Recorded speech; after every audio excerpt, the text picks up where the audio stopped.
Yo. Welcome to another episode of Eigenbros. Mm-hmm. Today, we're revisiting MBTI. Mm-hmm. So, A favorite topic of ours. yes, it's been a good minute since we've had a discussion about our favorite personality typing Yeah. paradigm, I would say. Mm-hmm. I mean, it's been a couple episodes. I'm sorry to interject you real quick. Sure. But I'm curious to see what our logician audience, because I know we get a big logical audience. Yeah. I wonder what they think about our MBTI stuff. So in the comments, leave us what you think about our MBTI videos. Yeah, do you think it's bunk? Here for mostly the physics and stuff. Yeah, I'm wondering if they think it's bunk or not. But Yeah. Anyway, we'll get into something that common misconceptions, I guess, about MBTI, and then also how would you say how to type people is kind of like a thing. Like, yeah. this is more of an explanation of the functions too. But Right. yeah. To see how you could actually figure out someone's personality type without having to do a test on it. Yeah, I'm not good at this. But anyway, let's just jump right into it. So, top 10 misconceptions. Yeah. Top 10. I don't know if I got 10. We're categorizing it. Oh, damn it. I have my phone in the room. Go get it. I'm going to... So the type Okay, well... I guess one of the top ones, like we were watching a Frank James video earlier, and he said one of the number ones, especially for beginners, is my personality type can change over time. Yes. That is just not true at all. Yeah, wrong. Yeah, so wrong. People think that they can just switch their personalities because they're like, I was more edgy and moody when I was a teenager, and now I'm very organized and logical. And Yeah. it's like, yeah, that makes sense, but that's not really changing your personality type. That's more so just you strengthening your inferior functions or just becoming more well-rounded in your cognitive stack. Yeah, exactly. And it's not actually changing your personality per se. No.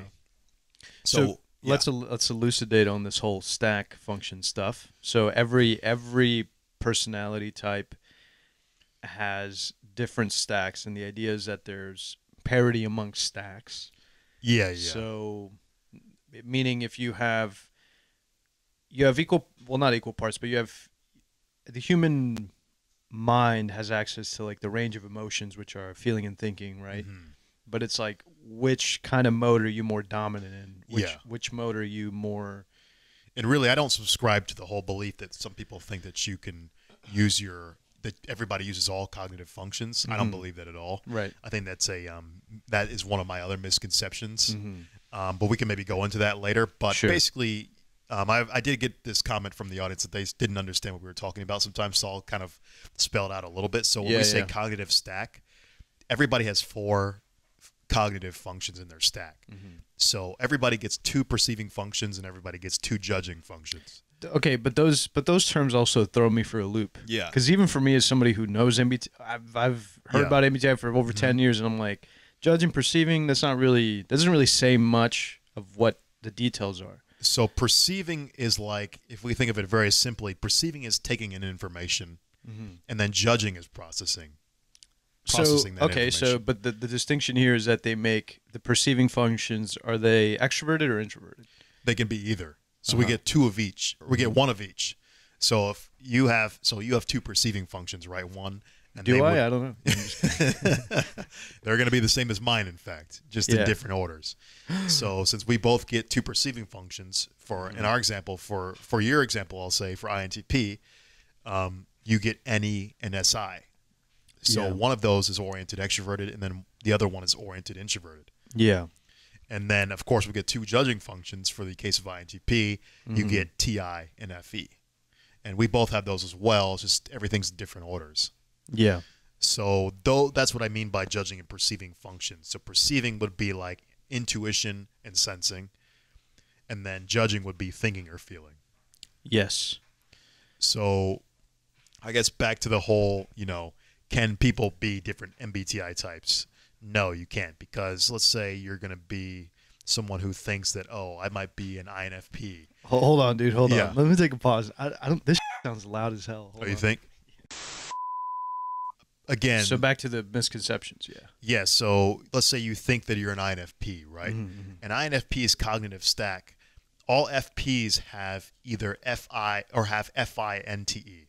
This is just one of those rules of MBTI you kind of have to know. But this is like one of the axioms of MBTI, you could say. Mm-hmm. All FP and TJ types have the cognitive functions of FI and TE. So that's introverted feeling and extroverted thinking. All of them have that.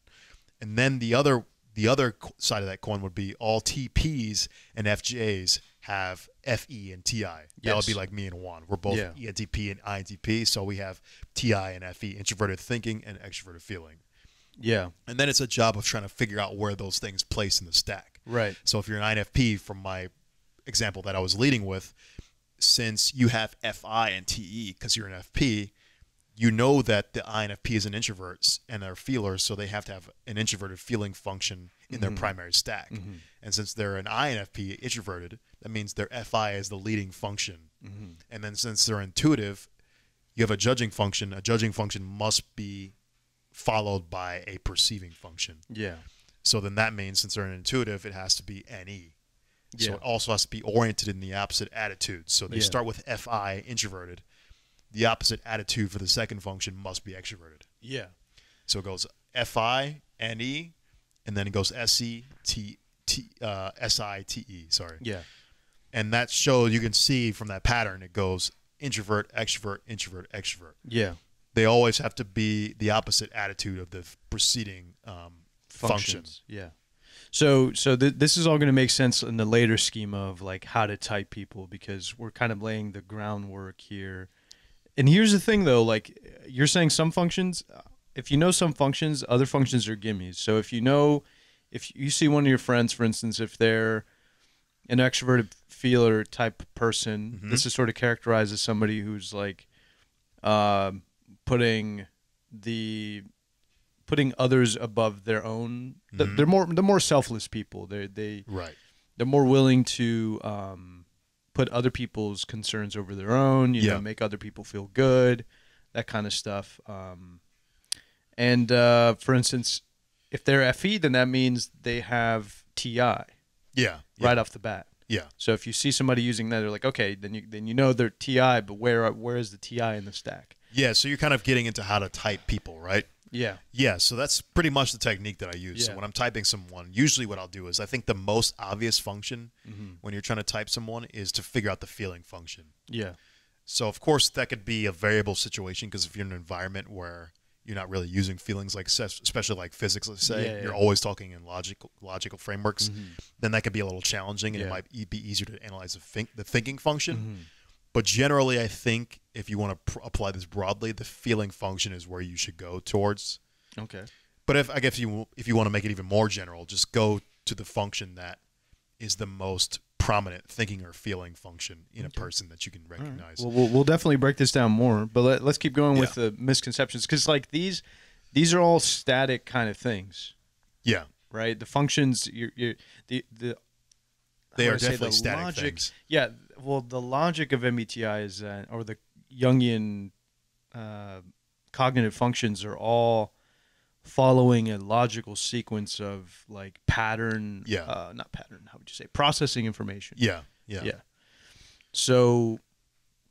Again, if you try to analyze these functions where you're trying to make these Franken pairs that I call them, where you're like linking FI and NI together, which doesn't make any sense, you get these weird manifestations. Neuroses. Yeah, you get these weird manifestations that just don't make sense. They look like neuroses. Or they're like redundancies. I also think that personality, you try to get the most bang for your buck in some sense. It's like one of these, it's almost like you can think of it in, if you want to think of it in like physics terms, where it's like,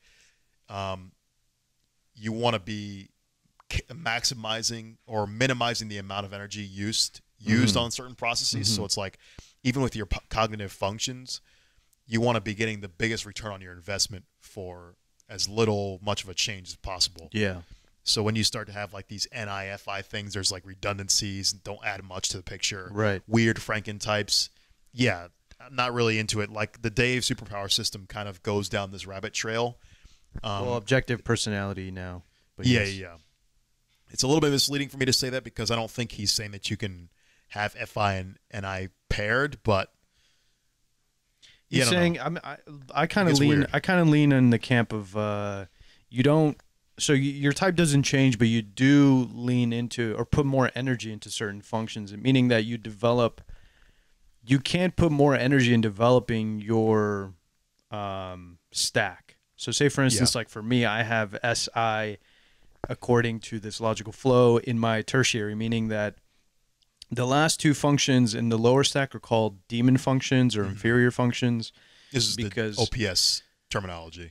OPS meaning? The objective personality system. Right. Yeah. So the idea is that the leading functions or your hero functions or the things that save you, or what they call savior functions. Yeah, right? Savior, hero, whatever. Yeah. There's a bunch of terminology stuff, but we flip around the same. It's all the same. It's all synonymous for the most part. The thing is, your bottom two functions, those are the ones that you feel inadequate in. And those are the ones that you'll typically try to balance yourself out and work on as you get older. Yeah. Even as much as going as a secondary function, you might feel like you can work on that better. But that just comes through age and time that you will naturally go towards this route. And I think you and I have discussed that, for instance, for me, I used to be very introverted as a kid. But as I got older, I became more extroverted, I guess you could say. Right. Which leads me to another misconception. Yes. Just because your type says that you're introverted doesn't mean that, you're not... you hate parties. That you hate parties, that you hate people. This is one of the biggest stereotypes ever, right? Yeah. That's why everybody starts to go down snowflake territory and call themselves an ambivert. It's like literally everyone is an ambivert, okay? It's like, it's not what the distinction is. And so people will claim false dichotomies and things. It's like, no, not really. You're just not seeing the system as... It's a spectrum. It's not a binary system. Well, you're an ambivert in the sense that your two leading functions, it's paired with an extroverted function. Like, depending if you put more energy. Like for me, I've developed my extroverted intuition to the point where I probably look a little more extroverted than typical introverted thinking type. Yeah. You know what I mean? Someone who's focused completely on TI. Yeah. Yeah. Like if somebody puts all their energy, if I put all my energy into TI, I could definitely look just very introverted. Very introverted. I could do that. Yeah. Do I want to? No. But it's up to everybody how they want to distribute your energy. Into. It's just more interesting for me to put energy into my extroverted intuition. For you, you're at a point in your life right now where you're putting more energy into your introverted thinking. Yes. I feel like I get a lot of return on my investment when I'm investing more into my TI. Yeah, because it feels more well-rounded to me. Yeah. It allows me to finish things more often than just going on the any rabbit trail where you're just constantly coming with ideas but then following through with none of them. Yeah. So for instance, like now people would probably say Terence is not like on the surface level. People would think Terence is introverted. Yeah, I get that all the time. They're like shocked when I say that I'm an extrovert. Yeah, I'm like, I'm this is truly like I was way more of an extrovert when I was younger. Yeah, and when I started focusing more on the TI, and building up my store of knowledge and organizing my organizing all this any junk that I have just laying around. All your thoughts, yeah, yeah. Then I became more of an introverted looking type. Yeah. But at the end of the day, I mean, you get somebody drunk and you'll clearly see how extroverted I am. Oh yeah. Yeah, or take any substance and you'll see the person default into their like natural state. Yeah. Yeah, I mean it's your hero. It's your thing that like will come in like it's your lowest energy. Like it takes the lowest energy to be that. Yeah. Now the thing is here's where the misconception is combated, and that's if you know the cognitive functions. If you know that your two leading functions are kind of balanced out, and this is why as you get older, I think people tend to balance out in some sense, or become more well-rounded and stuff. And maybe we should actually explain that a little bit. Why even needs to be a balance. So what I've come to the conclusion of with why there even needs to be a balance between introverted and extroverted functions is it really makes sense because if you think about like the lowest possible the least amount of things you need to create a person. Let's say if we created a person's personality from scratch. From scratch, yeah. You need to have a way to perceive information. You need to have a way to be able to organize that information. We talked about this. Right? Yeah. It's very simple, right? It's like if you had humans as a black box, you need to have some way to take in information. You need a way to process that information.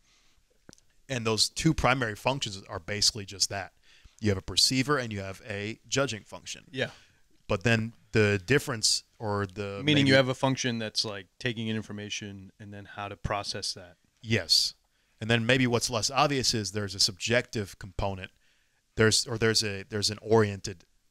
self-oriented. Yeah, there's a self-oriented... Well, there's an oriented way in which those functions are put together. So it's like if you have an introverted function dominant, then you need an extroverted function as your secondary in order to balance that introverted function, because an introverted function is subjective.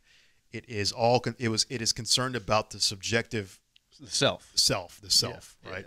And then the thing is, though, you need a check in reality to balance that. So you need an extroverted function with that. We live in a society. Yes, exactly. You need you can't have two introverted functions together, because then you have then you're completely in the subject. Yeah. You're not in any external framework. Yeah. Right? So then you need to have an introverted function in order to balance it out. And then vice versa. If you're extroverted, if you're just taking in information in real life or in the external world all day, and you're not actually like processing it and making something of that in a subjective framework or a subjective way for yourself, then you're just mindlessly taking in information and doing nothing with it. It's just in one ear and out the other, basically. Yeah, you're not even cataloging information. Yeah, it's just running through and doing nothing. So you need a process. You need a perceiving and you need a processing function. A judging function, well, yeah. I was going to say like it should maybe be called processing, but I don't know. We'll add a caveat to that. But the judging function's role is to process information, right? It's like organizing that information in some sense. And how to organize. Yeah, because processing can look different. You know, like TI and TE look very different in their manifestations. Right. So it's like organizing information might be a better way to put it. Like which bin to put it in. Yeah, yeah. Okay. It's filing that information away in some kind of like organized, meaningful fashion, right? Yeah. Obviously subjective. Both. Well, no, because there's extroverted I see. functions as well. That's why I want to be kind of careful with my wording. Gotcha. But yeah, you need to have that balance between introvert and extrovert to have a balanced person. Yeah, that's really the meat, I think. If you just understand the primary and the secondary function, I think you get like 99%. You get 90% of what you need with MBTI. Yeah. So if that seemed convoluted to anybody, let's try to simplify it. So looking at me and Terence's functions again. I know we use ourselves as examples because we're a great example because there's plenty of information on us. You can see how we react. Yeah. Terence's lead primary function is NE, extroverted intuition, function. And then the secondary is introverted thinking. Mine is the flipped. Yes. It's introverted thinking lead, extroverted intuition secondary. Right. So if you know what to look for, you will see the key differences in how those two functions operate. Right. And the thing is, with regard to like, so I had to call it balance, parity or something. Yeah. I don't know what the word is, but like finding balance with these two functions, they pair well because NE is in the search for, extroverted intuition is in the search for information, ideas. Novel information. New interesting connections, that kind of thing. And TI is primarily interested in, or introverted thinking is primarily interested in making universal observations and like. Well, it's building a subjective framework. Building. Okay, yeah. We should stress that it is a subjective function. TI is a subjective function, right? So, but it's people might, I guess I can maybe go into that a little bit because you might think like, what's the use of a subjective function? The word subjective is kind of loaded, right? Like you're thinking like, why would you ever want to be subjective in anything? And especially people who are logical thinkers, like never want to be subjective, right? We always strive for objectivity. Sure. Well, I think that's a general like thing that INTPs, the stereotype is they want truth always. They want truth, but the thing is, the truth, but the TI can also be truth to, so subjective. So it can be truth to the self, like what's meaningful to you. Yes, but I don't think that's obvious to a lot of people. Okay. You can get lost in thinking your objective, that your introverted functions are somehow more true. But every introverted function is flawed in the sense that it is a subjective function. Right. And that's not fully a flaw, though, because you always have the check and balance with your extroverted function. Mm-hmm. That's the whole purpose of why these two must be combined. Mm-hmm. Because when you're utilizing both of them at a reasonable level, mm-hmm. then you can build frameworks that are very powerful. Because, for example, a subjective TI framework can be really bad in the wrong hands, right? If you have a really poor sense of your extroverted function to back that up, then you might have a really whacked out version of a reality. TI framework. Yeah. And you miss some things that might be obvious if you just were in that reality more. Mm-hmm. But then if you have a good coupling with your extroverted function, let's say, then your TI's subjective framework can be even more powerful than the existing frameworks, because the existing frameworks are usually more simplified and universal, right? Because they have to apply to a large range of people. Yeah. And, it's just when you're thinking of generalities and, many modern, in any kind of system, right? The system has to be kind of watered down to work for everyone.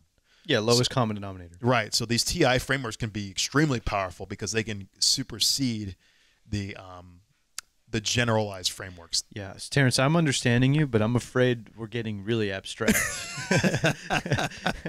Oh, you think we're losing the audience? We are. We definitely our are. channel is not, we're not going to be the Frank James MBTI channel. Yeah, this is more in depth, but the thing is, like, just to give you some grounded examples, right?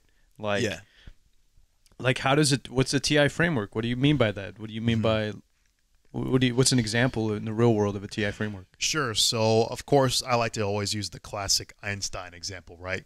Because Einstein has such a quintessential TI framework. It's very subjective in how it sounds. Like it's literally relativity, right?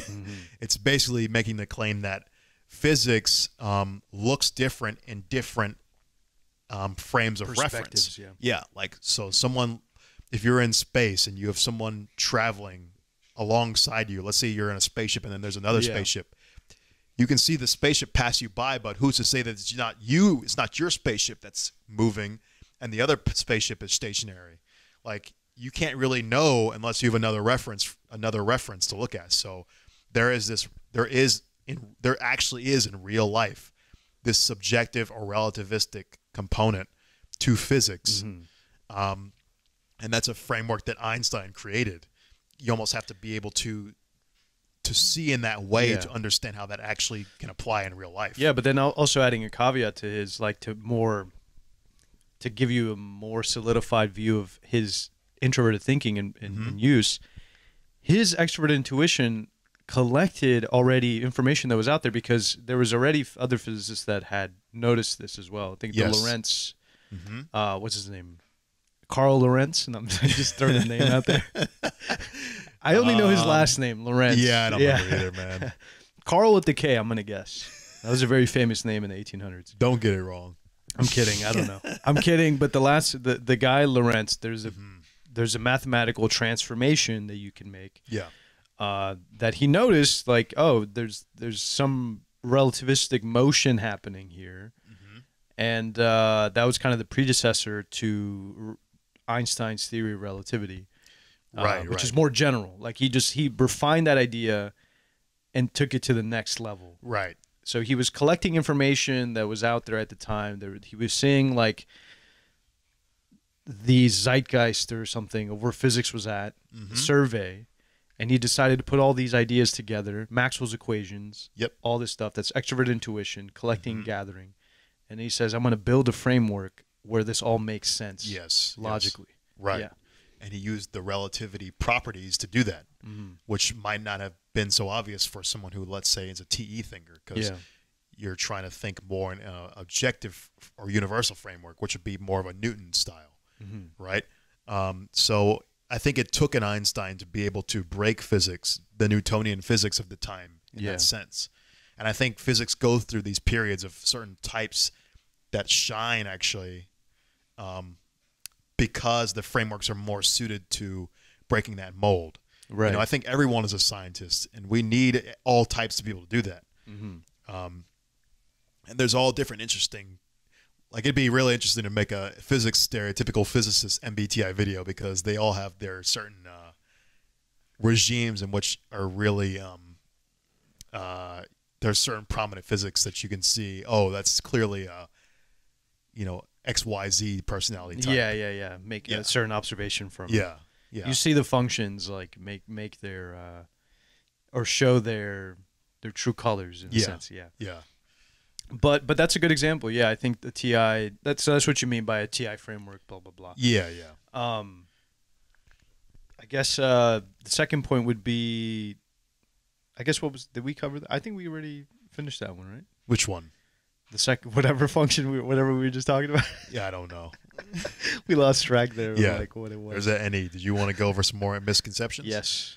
Yeah. So let's see. I have a whole list here. So my first one here is SE uses the 5 senses. I think I addressed it in another video. The sensing? Yeah, because people love to say sensing means using your 5 functions, which is not true. Especially sensing SE. uses your actual Oh, okay. Yeah, I see. Yeah. Like, just because you're not a lead sensing person doesn't mean that you don't have taken visual or auditory information or whatever. Yeah, it doesn't mean you're like deprived. You of have no senses. Yeah. People love to treat SE as 5 senses, and it's not really true. I get why, but it's a thing to note, because for instance, me and Juan don't have SE even in our stack. No. Yet we have 5 senses. Lo and behold, I mean. What? And it's because 5 senses are independent of personality type, right? Yeah. So SE just simply means it's saying your preference towards what you like to get, what type of information you like to gather. So SE types tend to like to gravitate towards sensory, novel type sensory information. You know, those are like the people who are interested in like raves, stereotypically speaking, of course, like adrenaline junkies. That's why you always see a bunch of STPs who are like, dirt bikers and, freaking skydivers and shit. Yeah. Because they like that. They like that heightened sensory experience. Yes. So they have an inclination to move towards those kind of activities. Yeah. Bungee jumpers. Yeah. Boxers. Boxers, fighting kind of stuff. Dancing. Yeah. Very physical activities. Yeah. For the most part. So that's how they get users. misconstrued with being senses. Yeah. But yeah, you can have 5 senses regardless of personality. Every extroverted function. Here's the thing too. Like, this might tie into this misconception, but if you're leading introverted thinking, but my secondary is extroverted intuition, what's the process that happens there? Like, if somebody has an leading introverted function, what does that mean for them? In what sense? Because an extroverted function's job or role is to take in how to, like, filter in how to process that information, right? Well, just taking it in. Okay. Well, you mean extroverted perceiving function specifically? Sure. Okay. Yeah, it's just taking in information. Yeah. But then for me, I'm leading introverted thinking. Yeah. So that means that I take in the information, and then my natural flow would be I spend more energy in my organizing my thoughts as opposed to collecting more information, right? Yeah, let's use me and you as an example, Sure. right? So I'm a leading extroverted intuition. You're a secondary extroverted intuition. Yes. I'm a secondary TI. You're a primary TI. Introverted thinker. Yeah. So what I think that means is basically it's like, what do you tend to gravitate towards? Where do you like to spend your time the most? You like to spend your time mostly in TI, whereas I like to spend my time mostly in NE. Yeah. At least naturally, right? Yeah, naturally. And I think the flow is still the same. Like, let's say if you and I were analyzing the same object, we would both be initiating NE, the perceiving function. Yeah. But then it's just that I might stay on the object longer analyzing it. Whereas you might look at it and then take in and start processing the information more quickly. But then when I process the information, I'll maybe stay in processing the information for only a while, where you might be processing it for a little bit longer. Right. So it just depends. And this was kind of brought up because this is a good distinction in real life because when we watched the movie Tenet. So if you haven't seen it, I think we came out of the movie and I had like I totally got different impressions than you in the movie, and you're like, okay, that might be a key difference in our stack here. Yeah, and it was more obvious when we had the movie Us. Oh right. Yeah. We did do a kind of a little synopsis. The Jordan Peele movie Jordan from Peele back movie. in the day. Yeah. So, I mean, this is a good little case study of we have going on here. It is, because it's also nice because I think it's it can be hard sometimes to tell, like, what's the difference really between an ENTP and an INTP, or like people who are very close in type, but you're like, there's a difference for sure, but you're like, what? How is it different? Yeah. And so, this kind of leads me into something else. I don't know if this is still in the same territory, but this made me think of this other, like for instance, for me, I'm leaning, as I get older, I'm leaning more towards my extroverted intuition function. Your secondary. My secondary function. And I know some of you probably are in the same place in life, as a lot of us are. Doesn't it make you seem, like for instance, like you almost mistyped me as, I think, ENFP. Which I've read online where INTPs can kind of be mistyped as a ENFP. Just because they're NE. Just because how strong their NE can be, it can put them in, because for the record, ENFPs, right? Their leading function is extroverted intuition too. But the difference here is that they have what is the whole stack? It's NE. So theirs would be the same primary and inferior as an ENTP. So NE and SI are the first and last, and then the two middle are the difference. So it'd be FITE in the middle. Yeah, but I definitely don't have TE. No. I'll tell you right off the bat, I don't have TE. That's but I can see how I look like an ENFP. So there's a lot of this is another misconception, I think. Shadow types. Like you don't switch your like you don't. It's not like you switch personalities. It's maybe a little bit of crossover from number one, like switching types. But shadow types are also this whole thing where I almost don't even like to touch those unless I'm like talking to you, for example, or someone, because that's more an experimental land. Sure, but I'm saying I don't think they exist.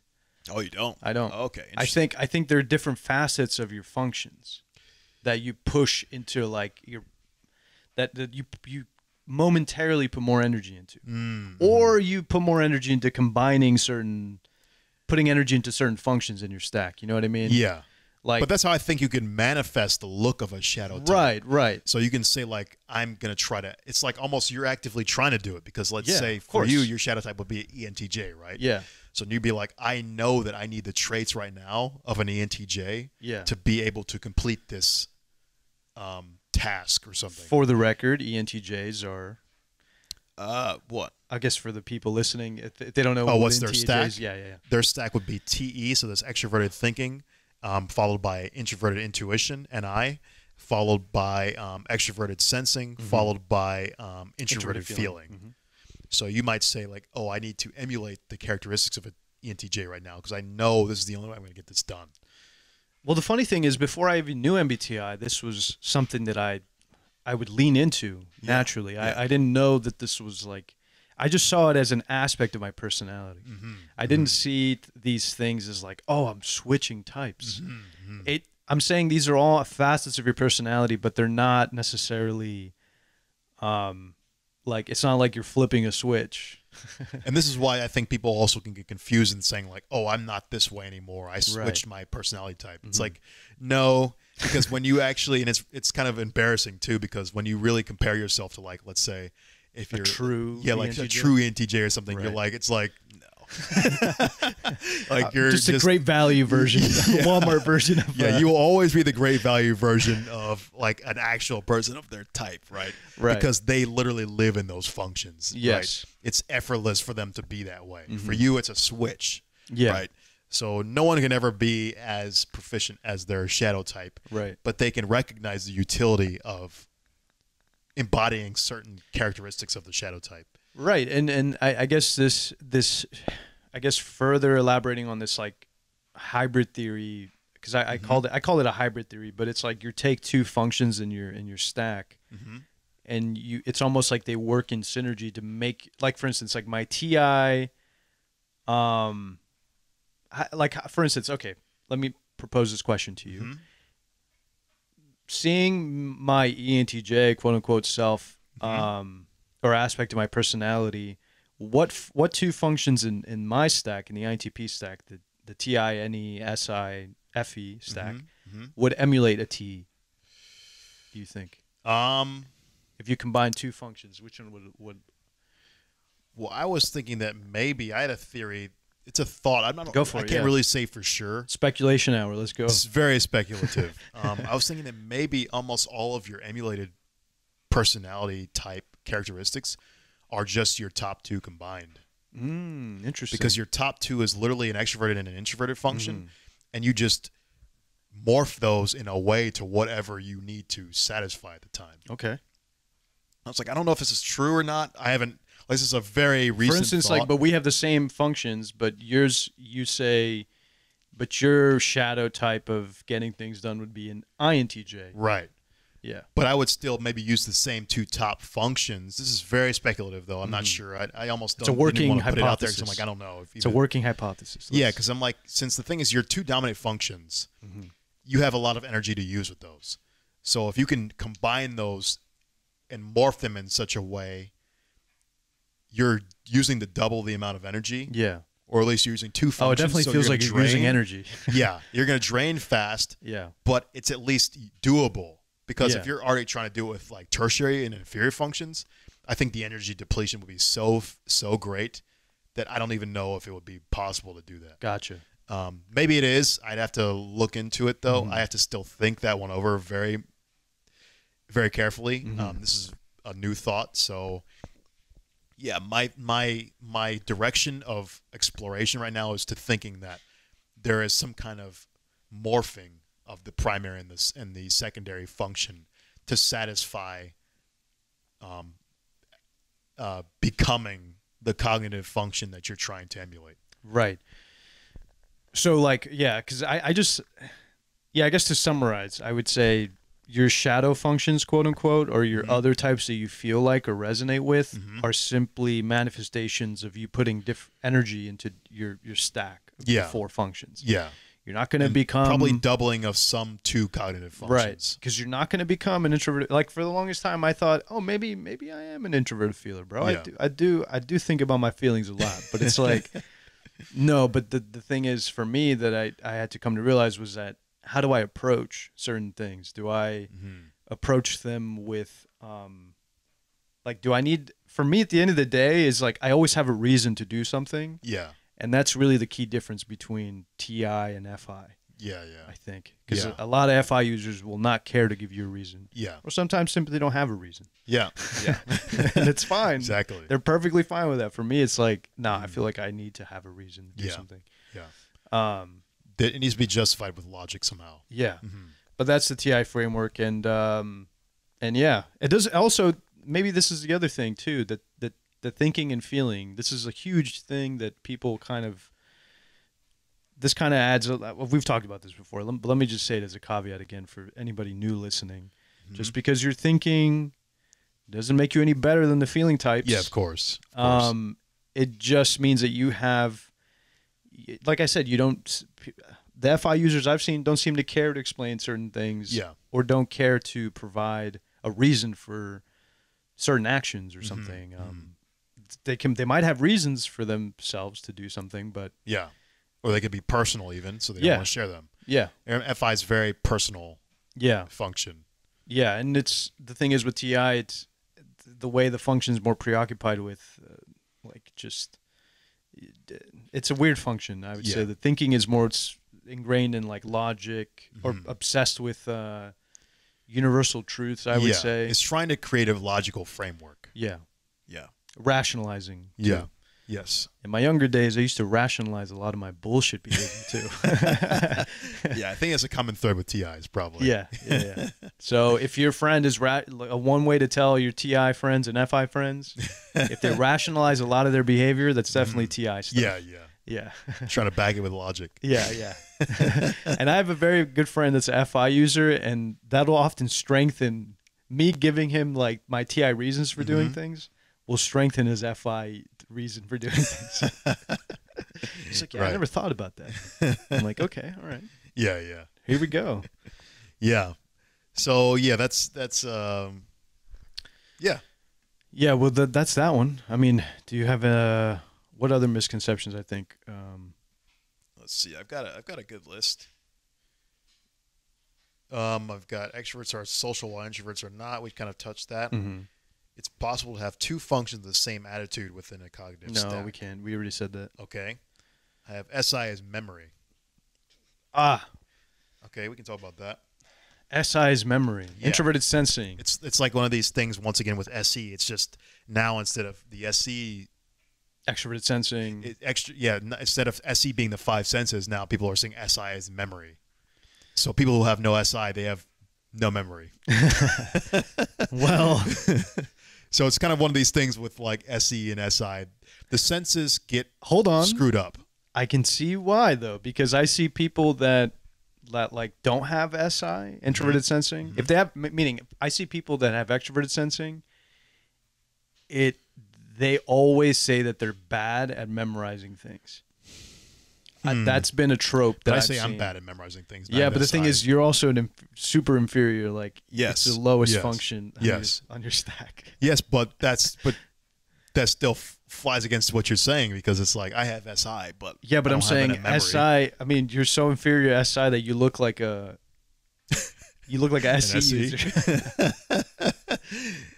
Maybe there's like a Venn diagram, or maybe like it's a grayscale.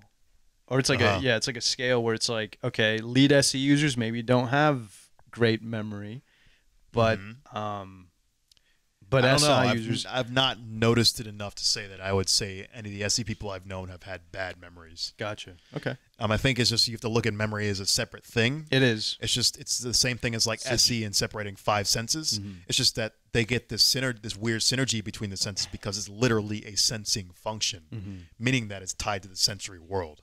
It's tied to concrete, pragmatic, sensory stuff. But it doesn't mean that a lack of SI means no memory. It's just there's a close association with these particular things. But there are tropes within types too. Yeah. That are common. Because SIs usually have really good memories. Yeah. But that's because I think it comes off as that way as well, because SIs are very they require a very formulaic, systematic and ritualistic type approach to many things, to where when something deviates from that, it's very obvious to them. So it can look like a memory, but it's also tied to the feeling of their comfort is reliant on consistency. Yeah, we also have to remember what functions compared with certain types. So for instance, like introverted sensing comes paired with extroverted intuition. Yes. Right? So like depending on if it's in your lead stack or if it's in your inferior stack, things will manifest differently. Like, but also it's not doesn't have to. And sorry, I want to correct that. SI does not have to come paired with. You said inferior SIs come with extroverted intuition. Yeah. Okay. Sorry. Go ahead. Why? Did I? Yeah, I think you're right. No, I think you're right. I thought SI. This might be a little. Inferior or tertiary SI comes paired with extroverted intuition. Yeah. Yeah, you're right. Yeah. So, but the thing is, the you will see them manifested differently. Like for instance, like the SI takes in, meaning like your SE. I mean, shit. Your NE takes in information, and then your SI categorizes it or organizes that. I would say for us, it would be more TI does that though. SI is not categorizing the information. My information, your information, your is SI categorized is your library by TI. SI is basically there for like checks and balances on, does this look familiar? Like, does this look like a right type of categorization? Maybe being able to make your categorization more more efficient because you have better labels and you have better systems for doing things. But TI really is the main categorizing function for us. Okay. And SI is going to be hit only after that. And yeah, like me, for example, being in Fear SI, I tend to not use my SI as much, and I stay mostly within the TE realm because the SI is going to take a lot longer and more energy to be able to categorize that deeply. Huh? Yeah, you mean TI realm? I think you said TE. Yeah, sorry, TI realm. Yeah. Well, dang. Well, are there any big tropes for SI users? Oh yeah, of course. Rigid, afraid to do Try anything new. Yeah. Yeah. Big tropes for SI users basically is that one. Just afraid of change. Yeah, or like I think they look at any users as childish. Probably. Yeah, for sure. Yeah. For sure. Yeah. Because for them that's very uncomfortable, right? To be constantly all over the place doing many different things. Yeah. And also looks like a lack of focus because the SI is a subjective function, which means it's a convergent function. It's converging on a singular vision in some sense, or converging in a singular fashion. So now that we've laid out, I think we've pretty much laid out all the functions, like at their barest. Maybe. Yeah. So I don't know how good we did with NI. NIT. I guess we can briefly talk about those. Okay. Because we're going to need them for the typing people. Okay. You know? So NI, and how does NI look? How does Introverted Intuition look? So Introverted Intuition it's always a good, by the way, this is always a great test to do. Yeah. Did I say grade test? Great test to do. A grade test. Wow. A great test to do is to see an archetype of the function, is to look at somebody who's leading with that function. Wouldn't you say? Like that's a good idea to see how that function manifests itself. Yeah. So for instance, NI should be the most obvious way. Yeah. So NI users, how do they look? The stereotypes. They tend to be the visionary, have a very strong sense of a mission, drive. They have a vision. So we're talking about INTJs, INFJs. Yeah. They tend to be the masters of purpose, some kind of vision, because the NI is all about vision. It's a function that's designed for building some kind of system. It's a system building function essentially. But what does it mean to build a system on intuition or intuitive? Yeah. So the introverted intuition is basically it's an abstract subjective function, perceiving function. So what that means is basically it's a perceiving function very focused on its own objective in some sense. So it's filtering information in a way that is relevant to the subject. So perceiving NI is looking for things that are related to whatever they're interested in, and they're trying to tie those things back to that grand vision or that framework. For instance, like an NI user that I know was like they had planned their marriage since they were a kid. Yeah, that doesn't surprise me. Stuff like that. You know what I'm saying? Like, right. And they probably look at everything in that lens of like planning that future marriage. How to plan all that stuff together. Right. Yeah. So they're going to like stores and looking at flowers types and going to, the mall and then seeing dress types or shoes and, things like that. Or like everything is relating to that grand vision in some sense. Your whole life's purpose is related to this kind of vision that you have in your mind. Yeah. And there could be multiple streams of visions, of course. Exactly, yeah. But I think there usually is a grand vision of some type. Like I knew this other NI user that was like, even since they were kids, they're like, I'm going to college. Yeah. So they had this like grand. They knew, yeah. They have a specific purpose and goal. Yeah. Yeah. Very goal oriented. Yeah. Now, what does a TE user look like?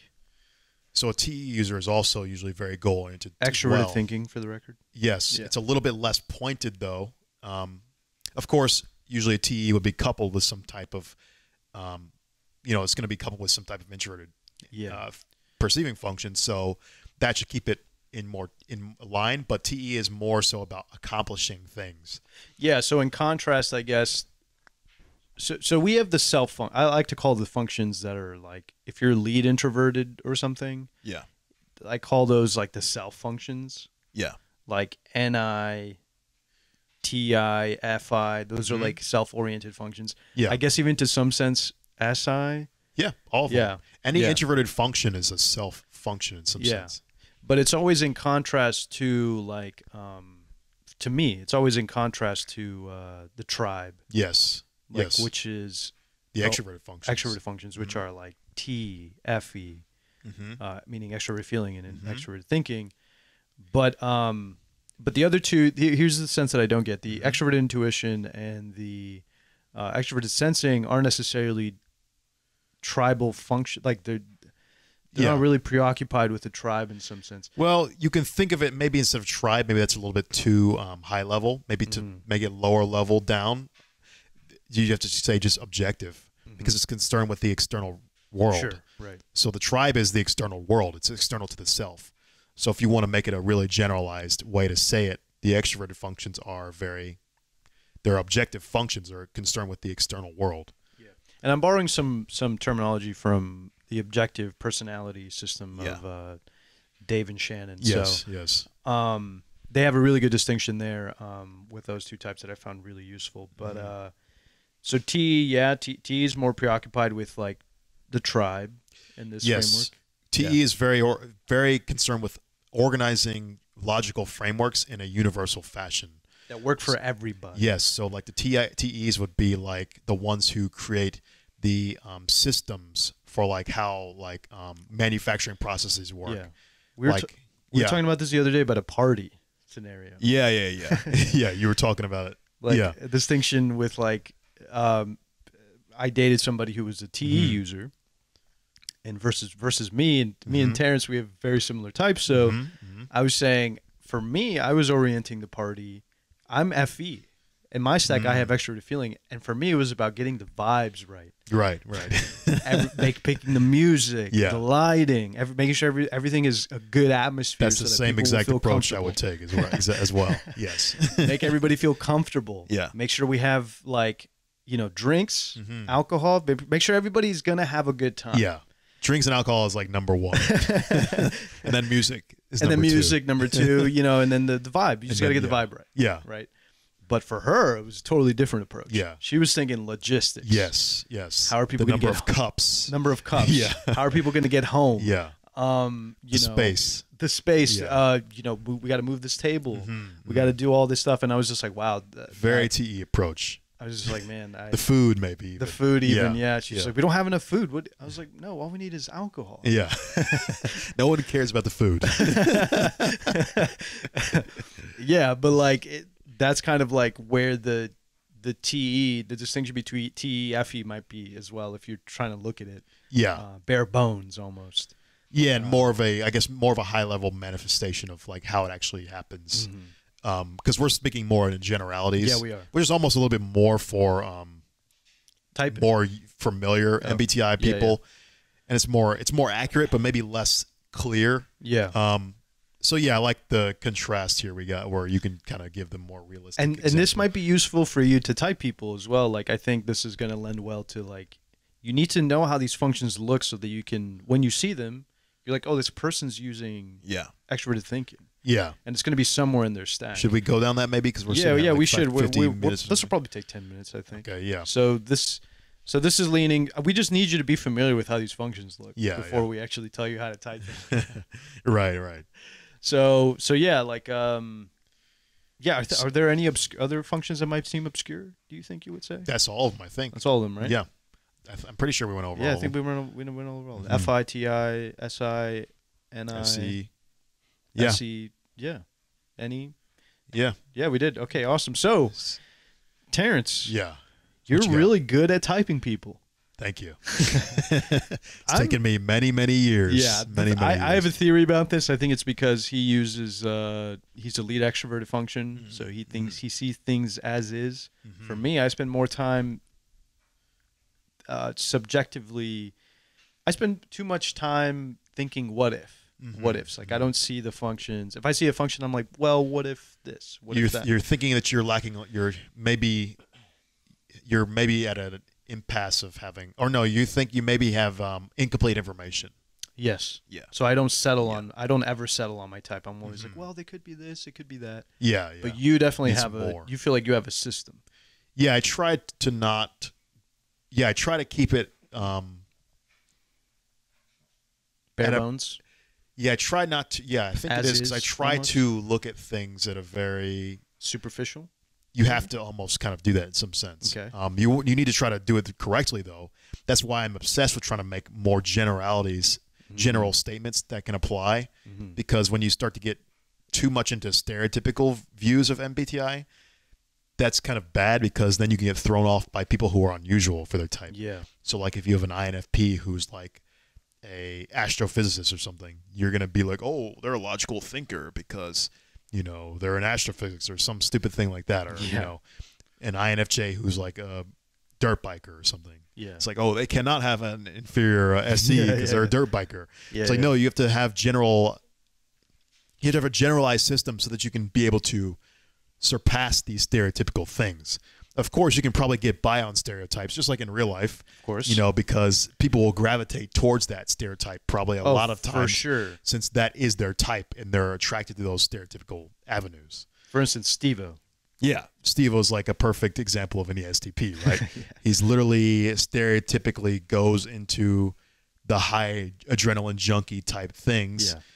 But, yeah, you might get thrown off if Steve-O was a neurosurgeon. Yeah, exactly. Then you might have a tough time typing him properly. So that's where I try to unbias myself or unchain myself from that stereotypical thinking with generalized systems. But anyway, I guess one of the main points for... So first step, what do you do? Yeah. When you see somebody? I guess the number one thing I think I try to do is to look for their feeling function. So I think the feeling function is the one that manifests the most. So you're saying you're looking for reasons for their feelings or something? Like just trying to figure out what their feeling function is. Okay. So it's just, I like to just ask myself, do I think they're using FE or FI? Do they look like an FE or FI user to me? And you can even sometimes imagine them in certain scenarios. So you're looking for reasons why they're doing things with their feelings. Yeah. You have to see like, do they seem more like they have let's say a more objective moral framework, or do they have a more subjective moral framework? So a universal or objective moral framework would be an FE person who's more concerned with like harmony of the group and that kind of thing. Or are they more like, do you think that they have more of a personal value system where they're more personalized in their feeling? Are they good with understanding their feelings? How does it manifest? The distinction here between FI and FE. So of course FE is pretty damn easy with us because it's like, you know, we know when we see it. Yeah. And especially if you're in a group situation, because FE users like to always have harmony in the group. Oh yeah. Even with like me and Juan and Fear and tertiary FE, we're still trying to keep that group harmony dynamic going somehow. I think somebody commented on a MBTI video. They were like, yeah, Juan's like inferior FE is like coming at play, or I see it. Oh really? Because they were like, he's trying to avoid an uncomfortable like conversation. For the record, I am, because I know that that's going to hit a wall. Yeah.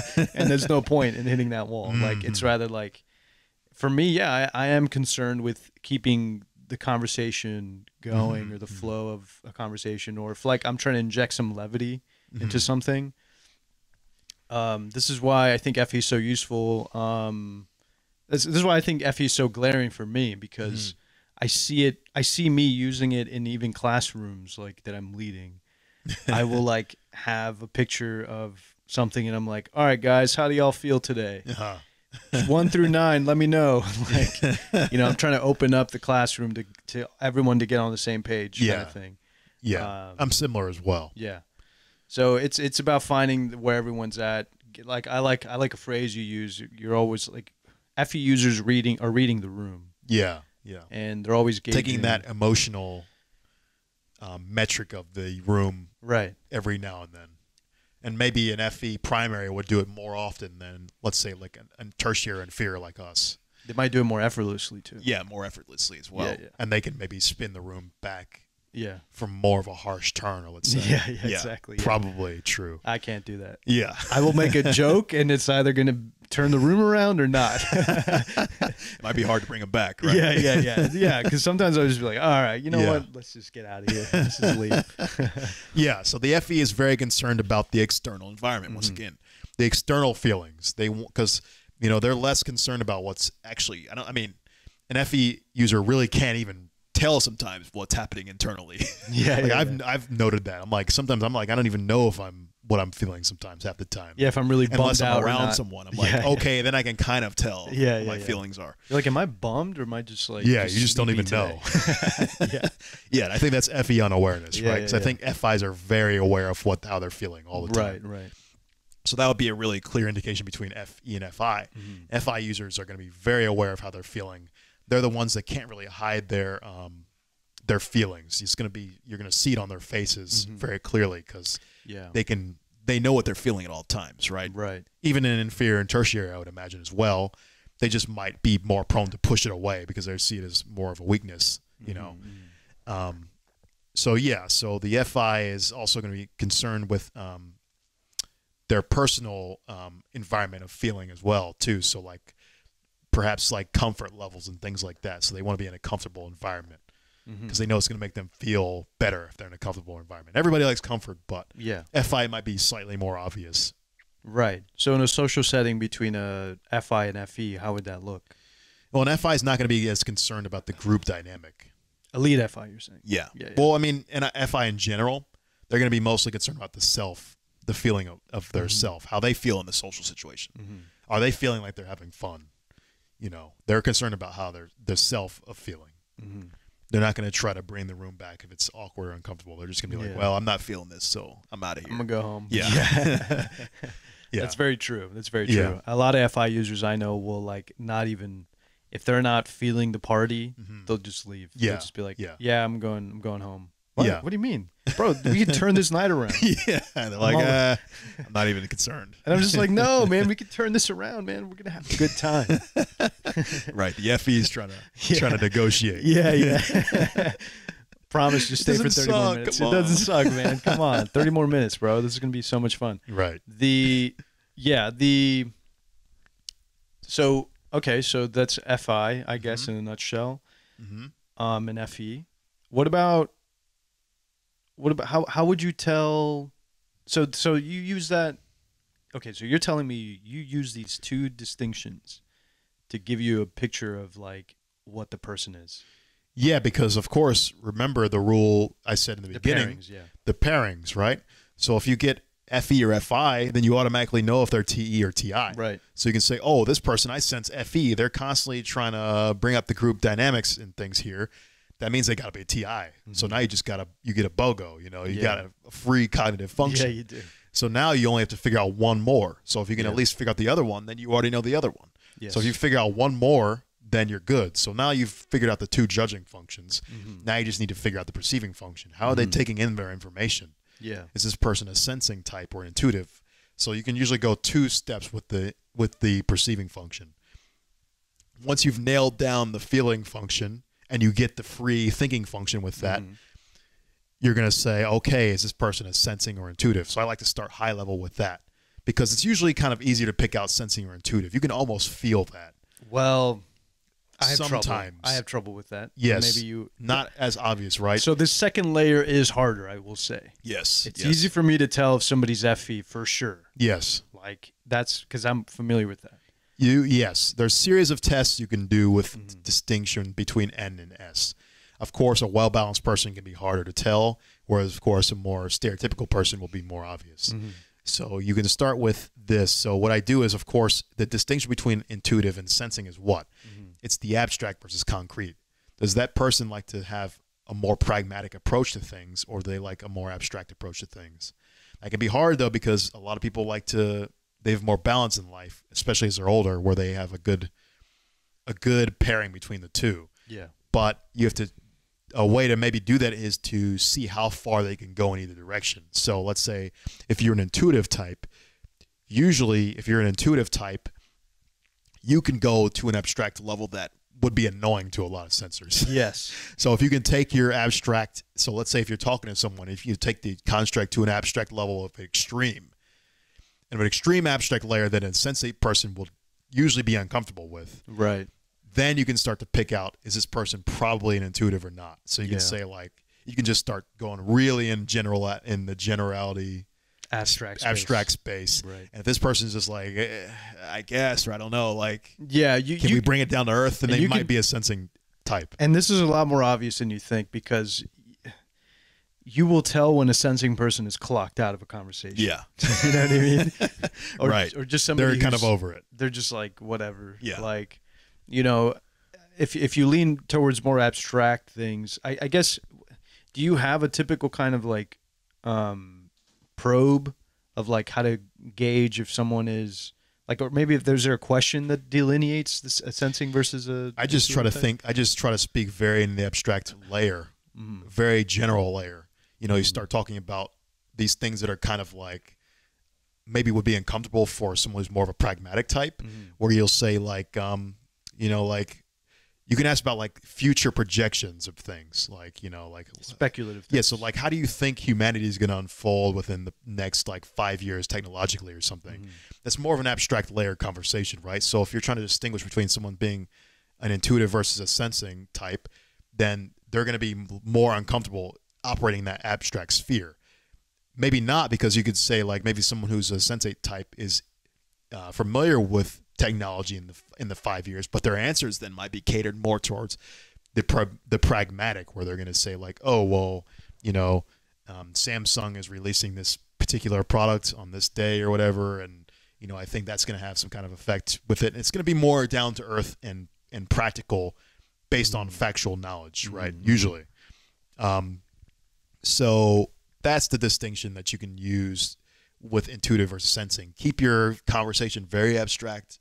Let's say if you're an intuitive, keep it very abstract, generalized. And if you're a sensing person, keep it very pragmatic, because for the opposite end, a sensing person is going to annoy someone who's an abstract thinker or intuitive when it's so deep in the sensing, or the what do you call it, the pragmatic concrete realm. You know, like, of course, I know you could probably attest to this one, like just talking about like your day and stuff. Like, I can't stand to just talk about like, you know, I'm okay everyday with things. I'm fine with it. It is a little annoying, but but also you're tertiary. Maybe that's also tertiary. Yeah, it is a little. I'm fine. I'm fine talking about that kind of stuff. But I will say that I do have, for instance, like I seeing people that are sensing dominant, meaning there's some sensing is in their lead stack, I would say. Yeah. They have more of a like. I think I had a question one time, and I was like, "Do you ever think about like the universe?" Like, and they're like, "No." And I was like, "Oh, this isn't going to work out." Right. Okay. Right. All right. Well. Yeah. But it just depends, right? Because it's like there's give and take here and there, right? Sure. But of course, if you want to test, then you're going to want to push towards that extreme. Because like the extremes will usually separate what the person is, you know, how they're going to respond to that. And then, of course, once you figure out if they're S or N, then you can narrow it down to the extroverted or introverted version of that. And, you know, then you can tell a little bit with that. Then you can just narrow that down some more, seeing if they're more concerned with the subject or the external world. Yeah. For that particular perceiving function. All right. Yeah. Pretty good. Yeah. What's our time? So let's. So yeah, I think 1 minute and 10. Okay. So yeah. So like, I guess, are any final tips and tricks you'd like to give the audience, like if they're trying to type visually or type their friends in some way? I would just say get familiar with the test and get familiar with people that you're pretty comfortable knowing their type. So, of course, like, you know, get your family or friends, take the exam, and then you'll build yourself up from there. Because once you start to see, once you get more familiar with what certain types actually are, then you get more proficient in actually being able to do it more on the fly. Yeah. Because I will say I tend to gravitate towards NE users. Yeah. Because you have a good roster. As you know. Yeah. You have a good familiarity, right? Yeah. I know when I see it. Yeah. I also have a lot of FI users, which is weird in my friend group. Interesting. Yeah, it is. It is. Maybe they have me around because I'm the harmonizer. Yeah, maybe so. Maybe so, but we'll see. Yeah, I guess if you have any comments or questions about how to type and stuff, leave it in the comments below. Don't forget to like, comment, subscribe, and follow us on socials. Yep. Right? Yeah, eigenbros.com. Of course, Twitter, Eigenbros, Instagram, Eigenbros, TikTok, Eigenbros 2. And yeah, And we'll that's see it. you later. All right.